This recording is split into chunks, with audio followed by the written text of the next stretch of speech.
नमस्कार दोस्तों, हिमालय की बर्फीली चोटियों के बीच समुद्र तल से लगभग 3580 मीटर की ऊंचाई पर बना एक ऐसा मंदिर जहां पहुंचना आज भी आसान नहीं है, लेकिन हजारों श्रद्धालु हर साल कठिन रास्तों को पार करके यहां भगवान शिव के दर्शन करने पहुंचते हैं। यह है केदारनाथ धाम, भगवान शिव के 12 ज्योतिर्लिंग में से एक।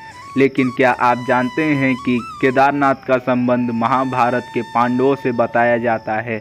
आदि शंकराचार्य का इस धाम से क्या संबंध था और आखिर इस मंदिर को किसने बनवाया। आइए जानते हैं केदारनाथ की पूरी कहानी। केदारनाथ मंदिर उत्तराखंड के रुद्रप्रयाग जिले में हिमालय की ऊंची पहाड़ियों के बीच स्थित है। मंदिर के सामने मंदाकिनी नदी बहती है और चारों तरफ बर्फ से ढके पहाड़ दिखाई देते हैं। केदारनाथ को भगवान शिव का ज्योतिर्लिंग माना जाता है और यह उत्तराखंड के 4 धामों में भी प्रमुख तीर्थ है। केदारनाथ से जुड़ी सबसे प्रसिद्ध पौराणिक कथा महाभारत के पांडवों की है। मान्यता के अनुसार महाभारत का युद्ध खत्म होने के बाद पांडव अपने ही परिवार और रिश्तेदारों की मृत्यु से दुखी थे। वे भगवान शिव की शरण में जाकर अपने कर्मों से मुक्ति का आशीर्वाद लेना चाहते थे, लेकिन भगवान शिव उनसे मिलना नहीं चाहते थे। कहा जाता है कि भगवान शिव ने बैल का रूप धारण किया और हिमालय के क्षेत्र में चले गए। पांडवों को जब इस बात का पता चला तो उन्होंने उस बैल को पहचान लिया। भीम ने बैल को पकड़ने की कोशिश की, तभी भगवान शिव धरती में समाने लगे। भीम ने उनके बैल रूप के पिछले हिस्से यानी कुबड़ को पकड़ लिया। मान्यता है कि भगवान शिव का यही कुबड़ केदारनाथ में प्रकट हुआ और इसी स्वरूप की पूजा की जाती है। कहा जाता है कि भगवान शिव के शरीर के अलग अलग अंग जिन स्थानों पर प्रकट हुए वे पंच केदार कहलाएं।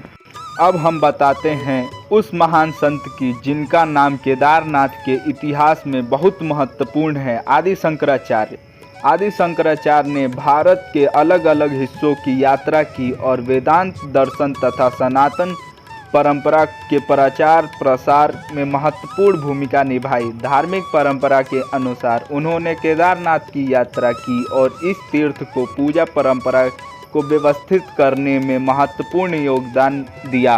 केदारनाथ की वर्तमान मंदिर परंपरा को भी आदि शंकराचार्य से जोड़ा जाता है। कहा जाता है कि अपने जीवन के अंतिम समय में आदि शंकराचार्य ने केदारनाथ में ही समाधि ली।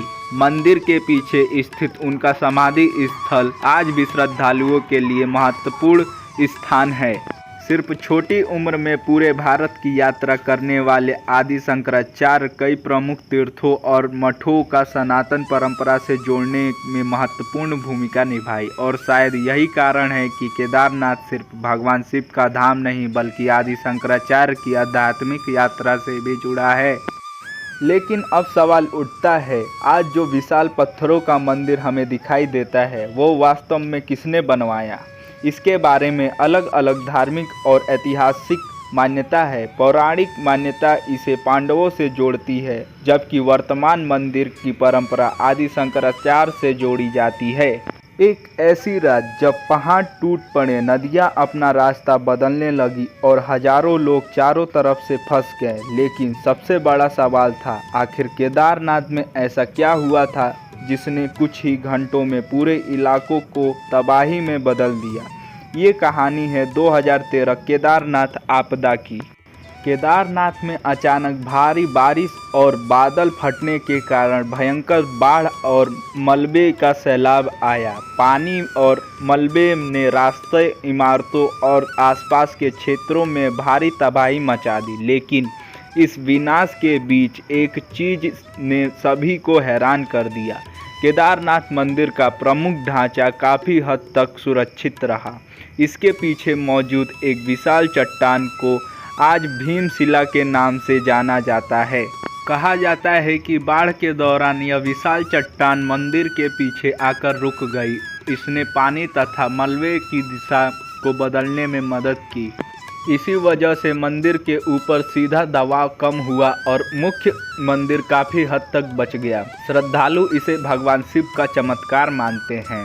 वही प्राकृतिक दृष्टि से मंदिर की मजबूत पत्थर की संरचना, उसका स्थान और आसपास के भौगोलिक परिस्थितियों को भी इसके सुरक्षित रहने के कारणों में माना जाता है।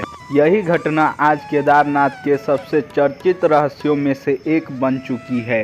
मंदिर का गर्भगृह भगवान शिव को समर्पित है और यहाँ शिवलिंग की पूजा की जाती है। इतनी ऊंचाई पर होने के कारण यहाँ मौसम बेहद कठिन रहता है। सर्दियों में भारी बर्फबारी होती है और मंदिर के आसपास का पूरा क्षेत्र बर्फ से ढक जाता है। इसी वजह से मंदिर के कपाट पूरे साल खुले नहीं रहते।